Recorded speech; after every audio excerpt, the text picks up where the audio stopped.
164 کا بیان کروانے کے لیے بھی میرے بھائی نے صبح صبح کسی کو بھیج کر درخواست جمع کروائی تھی.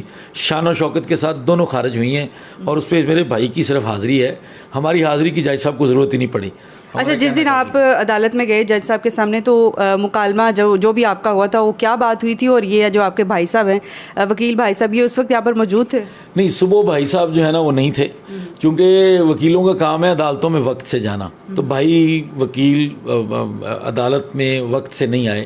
جب کیس کال ہوا تو ہم عدالت کے اندر موجود تھے. میں تھا, فہد صدیقی صاحب ہیں, بڑے بھائی ہیں میرے, اور چونکہ فہد صدیقی صاحب کو میں نے ہی پہلے میں نے اور فہد صدیقی صاحب نے اکٹھے ایک میرے چینل پہ ولاگ کیا تھا, جس میں ہم نے بتایا تھا کہ یہ فہد صدیقی صاحب ہیں جو لاہور کے اندر باقاعدہ طور پر نامنیٹ ہوئے ہیں. اس کے بعد انہیں جس ٹویٹ سے وہ نامنیٹ ہوئے تھے, اس طرح کے ایک اور ٹویٹ آ کے مجھے بھی ان کے ساتھ لگنے کو کہا, تو میں فہد صدیقی صاحب کے ساتھ. فہد صدیقی صاحب نے آرگیومنٹس کیے, پہلے انہوں نے سندھ ہائی کورٹ کا اور میجسٹریٹ کا فیصلہ پڑھ کر سنایا, اس کے بعد میں نے آرگیومنٹ کیے, اور میں نے آرگیومنٹ دارالعمان کی درخواست سے شروع کیے, اور ایک بوتل کے دارالعمان کے اندر ملاقات کرنے کے حوالے سے بھی میں نے جج صاحب سے مکالمہ باقاعدہ کیا کہ وہ آپ نے غلط کیا, آپ کو اجازت نہیں دینی چاہیے تھی. انہوں نے اپنے ولاگ میں پراپر اجازت نامہ دکھایا کہ میں لے کے آ رہی ہوں, لیکن پھر بھی وہ ملی نہیں. وہ ملنے نہیں دیا گیا نا. اب اس چیز کے اوپر تو وہ نہیں بتائیں گی کہ کیوں نہیں ملنے دیا گیا, آخر کون تھا, وہ کون تھا جس نے آپ کو ملنے نہیں دیا. ان کی ریزن یہ تھی, انہوں نے یہ بتایا کہ اگر میں اندر چلی جاتی تو مجھے یہ کہا گیا کہ باقی میڈیا والے بھی ہم سے اعتراض کریں گے کہ ان کو کیوں جانے دیا, ہمیں کیوں نہیں جانے دیا.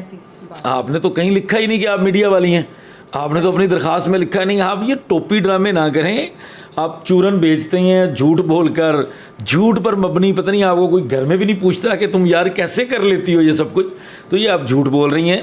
آپ نے کہیں نہیں مینشن کیا کہ آپ یوٹیوبر ہیں, آپ نے کہیں نہیں مینشن کیا کہ آپ ناکام اداکارہ ہیں, آپ نے کہیں نہیں یہ بتایا کہ میں کہیں کی نہیں ہوسٹ ہوں, تو آپ نے کہیں بتایا ہی نہیں ہے. یہ انہوں نے کیا کہا تھا ادھر جا کے؟ انہوں نے کہا میری رشتہ دار ہے, میری عزیزہ ہے, میری دوست ہے, اور میں اس سے ملنا چاہتی ہوں. پھر بھی ملنے نہیں دیا. اتنی عمر کی تم ہو, وہ بچی کمسن ڈکلیئر ہوئی ہے, تمہارے ساتھ اگر وہ دوستی کرتی ہے تو بچی تو پھر خراب ہو گئی نا. تو یہ بنتا نہیں تھا, یہ فضولیات تھی, اور میں سمجھتا ہوں یہ ذاتیات والی بات تھی, اس کو کرنا نہیں چاہیے تھا. یہ ذاتی حیثیت میں کیس کے اندر پارٹی بنی ہے, اور وہ جب بھی کوئی چیز مناسب وقت آئے گا تو ان چیزوں کا ذکر ہوگا کیس کے اندر بھی. اور آج انہوں نے ایک پوسٹ لگائی ہے, انہی بوتل نما جن کا آپ ابھی ذکر کر رہے ہیں بار بار, کہ آپ کے نام کے ساتھ انہوں نے گیدڑ کا لفظ لکھا ہے. یہ شیر نہیں, یہ گیدڑ ہے. ایسا کیا لوگوں نے فیصلہ کیا؟ اچھا, اس پوسٹ کے نیچے اس نے کامنٹس آف کیے ہیں. بالکل, وہ بڑی انٹرسٹنگ چیز ہے. آلموسٹ ان کی جتنی بھی پوسٹ یا ویڈیوز یا اسٹریمڈ ہوتی ہیں, ان کے نیچے کمنٹس جو ہے وہ آف ہی ہوتے ہیں. تو فیصلہ عوام کو کرنے دیں. میں آپ کو بوتل نما کہتا ہوں, پہلے خاتون نما کہا تھا. آپ اسی میری بہن کی ویڈیو کے نیچے دیکھ لیجئے گا, اگر کامنٹس میں لوگ میرے ساتھ ایگری کر جائیں تو اس کا مطلب ہے کہ میری بات میں دم ہے. آپ مجھے گیدڑ لکھیں, آپ مجھے جو کچھ بھی لکھیں, مجھے تو اتنی چیزوں کا نہیں پتہ, لیکن آپ کا جو دل کرتا ہے لکھیں, اور اس کے بعد عوام کے اندر ضرور سرکولیٹ کرے. عوام اگر مجھے گیدڑ ایکسیپٹ کر لے تو میں تو ہنسی خوشی گیدڑ بن جاؤں گا. مجھے لگے گا یہ ٹائٹل بہت اچھا ہے. سر, آپ نے واقعی ایک شیر ہونے کا ثبوت دیا, اور آپ نے جو دبنگ انٹری دی ہے نا, اس کو داد دے رہے ہیں لوگ, اس کو واقعی اپریشیٹ کر رہے ہیں. یہ بتائیں, دعا زارہ کو آپ نے فزیکلی دیکھا تھا, آپ سے کوئی بات چیت ہو سکی تھی اس کی, یا آپ کو دیکھنے سے لگا تھا کہ وہ واقعی ہی بالغ ہے, جو کہ یہ بوتل نما خاتون جو ڈھنڈورا پیٹ رہی ہیں پہلے دن سے کہ بچی بالغ ہے. آپ کو دیکھ کے کیا لگا تھا؟ دیکھیں, یہ بڑی منافق ہے. اپنی اس کی عمر زیادہ ہے اور کم بتاتی ہے, اس بچی کی عمر کم ہے اور یہ زیادہ بتاتی ہے, تو بڑی اس کی منافقت ہے. دوسرا یہ کہ دیکھیں, اصولی طور پر نہ میرا ملنا بنتا تھا, نہ میرا کوئی کنسرن تھا اس بچی سے. میں تو یہ بھی نہیں کہہ سکتا کہ میں ایز اے وکیل ایک کم سن بچی سے مل رہا ہوں, بنتا نہیں تھا. میں نے دیکھا ہے, اور میرے علاوہ کئی لوگوں نے دیکھا ہے. وہاں پہ بے شمار لوگ کھڑے تھے, میڈیا کے لوگ بھی تھے وہاں سے. جب چونکہ ایک بہت بڑا گیٹ ہے اس دارالعمان کا, اور اس کے اندر انہوں نے گاڑی کھڑی کر کے بچی کو بٹھایا, اور گاڑی بھی کھلی تھی, کوئی بلٹ پروف گاڑی تو بختر بند گاڑی تو تھی نہیں, تو لوگوں کو نظر آ رہا تھا. بلکہ وہاں کے جب وہ پولیس والوں نے ادھر ادھر سے رستہ تھوڑا رکوایا تو عوام نے اور زیادہ دیکھا کہ بھائی کوئی تو بات ہے. پھر وہ سندھ پولیس اور بڑا, پھر وہ لوگوں کو پتہ چل گیا کہ بچی دعا زارہ ہے, تو بے شمار لوگوں نے دیکھا. بڑی چھوٹی سی بچی تھی. میں اس سے پہلے بھی ایک دفعہ میری نظر پڑ چکی ہے عدالت میں, لیکن میں اگین کنفرم میں شور ہوں کہ بڑی چھوٹی بچی ہے. اور یہ بات کی گواہی مجھے اسی عدالت کے یہ جو مجسٹریٹ صاحب ہیں نا، جوڈیشل مجسٹریٹ رضوان احمد صاحب، ان کی عدالت کے سٹاف نے میرے سٹاف کو بھی یہ بات بتائی تھی اور مجھے بھی بتائی تھی کہ سر وہ بچی بہت چھوٹی ہے، تو اس لیے، اور دوسرا بالکل بچی تیار تھی اور مجھے لگ رہا تھا کہ بچی کراچی جانے کے لیے خوش تھی. اس کے چہرے پہ کافی اسمائل تھی اور بڑی وہ مطمئن لگ رہی تھی. ہاں جی، دیکھیں اصولی طور پہ جو یہ باتیں کر رہے تھے یا جو یہ چیلنجز کر رہے تھے، اب دیکھیں بعد میں تو میں بھی کہہ دوں اگر کوئی کیس میں ہار جاؤں اور کہوں، میں تو چاہتا ہی یہ تھا کہ میں ہار جاؤں، تو بھائی اگر آپ نے ہار نہیں تھا تو آپ نے کیس دائر کیوں کرنا تھا. تو میرے بھائی نے جیسے کہا یہ بیسیکلی برا ہوا ان کے ساتھ، ان کی پلاننگ فیل ہو گئی اور وہ چاہتے تھے کہ شاید 2-4 دن اور لگ جائیں گے، وہ بھی بلکہ انہوں نے یہ بھی کہا کہ یہی ہماری پلاننگ کا ایک حصہ بھی تھا اور ہم خود چاہتے تھے کہ لڑکی جو ہے وہ کراچی جائے.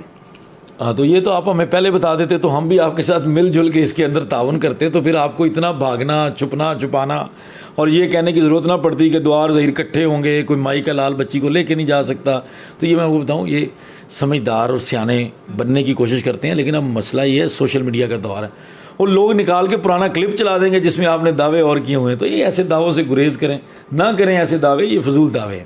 اچھا، جب اجازت مل گئی لڑکی کو کراچی بھیج دیا جائے، جب سارا پروسیجر جب کمپلیٹ ہو گیا، تو اس کے بعد یہ بھائی صاحب جب اندر گئے جج صاحب کے ساتھ، ان کی کیا بات ہوئی؟ کیا آپ اس وقت یہاں پر موجود تھے؟ جی میں موجود تھا. جب بھائی آیا مجھے ملا ہے، بھائی عدالت میں گیا ہے، پھر میں بھی پیچھے گیا ہوں.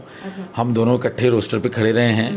بھائی کے لیے سامنے کیمرہ لگا ہوا ہے، بھائی چاہیں تو ہم دونوں مل کے درخواست دے کر فوٹیج نکلوا سکتے ہیں، یا جج صاحب کو ایک درخواست دے کے ان سے کنفرم کر سکتے ہیں. جج صاحب کے چیمبر کے اندر بھی ہم دونوں اکٹھے کھڑے رہے ہیں. وہاں یوٹیوب کی بھی باتیں ہوئی ہیں، میری پروجیکشن کی بھی باتیں ہوئی ہیں، میری پروموشن کی بھی ہوئی ہیں. بھائی نے مجھے کہا ہے کہ میں اس کی پروموشن کرتا ہوں. میں نے کہا بالکل، میں تو جعفری صاحب کے ساتھ ایگری کرتا ہوں. کیا اس وقت انہوں نے یہ نہیں کہا کہ جج صاحب یہ ایک ارریلیونٹ بندہ ہے، یہ وکیل نہیں ہے، یا ان کے پاس کوئی وکالت نامہ نہیں ہے، تو جو کہ بعد میں باتیں کی گئی، اس وقت کوئی ایسی بات نہیں ہوئی؟ نہیں، میرے سننے میں تو نہیں آئی. بھائی نے اگر کی ہو تو شاید بھائی کل کے لائیو میں بتا دیں. آپ نے ایک ہی دن میں اپنا جو ہے وہ کیس میں انٹری مار کے بڑا کریڈٹ حاصل کر لیا ہے، تو لوگوں نے آپ کو اس کے اوپر بڑا اپریشیٹ کرنا شروع کر دیا ہے. کیا آپ کو لگتا ہے کہ آپ کو اس سے کافی فیم ملے گا؟ دیکھیں بیسیکلی مقصد تو ایسا کوئی نہیں ہے، فیم کا مقصد نہیں ہے. اور شروع بھی ہم اس کیس کے اندر جو ہے نا، کئی لوگ کہتے ہیں شاید وہ یوٹیوب چینل میرا بھی اس چکر میں پروموٹ ہو گیا. تو دیکھیں وہ اللہ تعالیٰ نے کسی کو عزت دینی ہے، اللہ تعالیٰ نے ذلت دینی ہے. جیسے ایک فرق یہ ہے کہ اس کے نیچے جو کامنٹس ہونے ہیں وہ ڈفرینٹ ہونے ہیں، لوگوں کی ویڈیوز کے نیچے کامنٹس ڈفرینٹ ہوتے ہیں. تو یہ اللہ تعالیٰ عزت و ذلت کا مالک ہے. فیم اگر مل رہی ہے تو میں سمجھتا ہوں وہ میری نیت کی بائی پروڈکٹ ہے. میری نیت میں اخلاص تھا. ہفتے والے دن جس طرح سے جو مجھے اللہ تعالیٰ نے مجھ سے کام لینا تھا، میں ذاتی طور پہ یہ سمجھتا ہوں کہ یہ اللہ تعالیٰ نے کام کرنا تھا اور مجھے صرف مورا بنا کر مجھے اس کا کریڈٹ دلوایا گیا ہے. یہ اللہ تعالیٰ کی مرضی تھی اور اللہ تعالیٰ کی مہربانی سے یہ کامیابی ممکن ہوئی ہے، اور یہ سب کی ہے. جتنے لوگ اس دن ہمارے ساتھ تھے، میرے دفتر کے لوگ بھی تھے، ہمارے کچھ اور دوست بھی تھے، اور فہد صدیقی صاحب مجھ سے پہلے سے اس کیس کو پرسو کر رہے ہیں. بے شمار قسم کی ڈرافٹنگز فہد صدیقی صاحب نے کی ہیں، بے شمار قسم کی چیزوں کو پرسو انہوں نے کیا ہے. اور جب میں باقی جگہوں پہ پھر رہا تھا تو فہد صدیقی صاحب نے اس عدالت کا دروازہ نہیں چھوڑا، کیونکہ ان لوگوں کی سازش ہی یہ ہوتی ہے کہ وکیل صاحب ادھر گئے ہیں، پیچھے سے ایک گیم ڈال دو. تو جتنی دیر عدالت کے اندر بحث ہوتی تھی ہم اکٹھے ہوتے تھے. اس کے بعد جب کسی اور جگہ سے کوئی کام کروانا ہے تو وہ میری ذمہ داری تھی. فہد بھائی مجھ سے بڑے ہیں، سینئر ہیں، ان کی وہاں پہ ہی تھا، انہوں نے کنسرن اپنا رکھا کہ میں یہاں بیٹھا ہوں تاکہ عدالت میں پیچھے انہوں نے جج کو بھی نکلنے نہیں دیا، وہ عدالت کے بالکل دروازے پہ بیٹھے رہے سارا دن. مہدی کاظمی کے لیے آپ کوئی میسج دینا چاہیں، اور جبران ناصر جو کہ آپ کی ٹیم کو لیڈ بھی کر رہے ہیں، جو وکلا کی ٹیم ہے، ان کو کوئی میسج دینا چاہیں، کیا کہیں گے؟ یہی جبران بھائی کے لیے اسپیشلی میسج ہے کہ ہی از ڈوئنگ ونڈرفل. وہ بہت اچھے سے لے کے چل رہے ہیں کیس کو، اور چیزیں جو چل رہی ہیں بہت اچھی چل رہی ہیں، اور پاکستان کے سارے لوگ نہیں، دنیا کے سارے لوگ ان کی طرف دیکھ رہے ہیں، چونکہ اس کیس کے اندر مین مرکزی رول، جو مرکزی کردار ہے وہ انہی کا ہے. کیس کے اندر، مردہ کیس کے اندر جان ڈالنے میں جبران ناصر کا کردار ہے. میرا بڑا بھائی ہے اور بہت اچھے سے لے کے چل رہا ہے. مہدی کاظمی صاحب کے لیے صرف دعائیں ہیں، اور کیونکہ میری ذاتی کوئی ایفیلیشن نہیں ہے ان کے ساتھ، میری تھوڑی بہت بات ہوئی ہے، بہت زیادہ میری کوئی کانورسیشن نہیں ہے، اس کے علاوہ اور کوئی پیغام نہیں.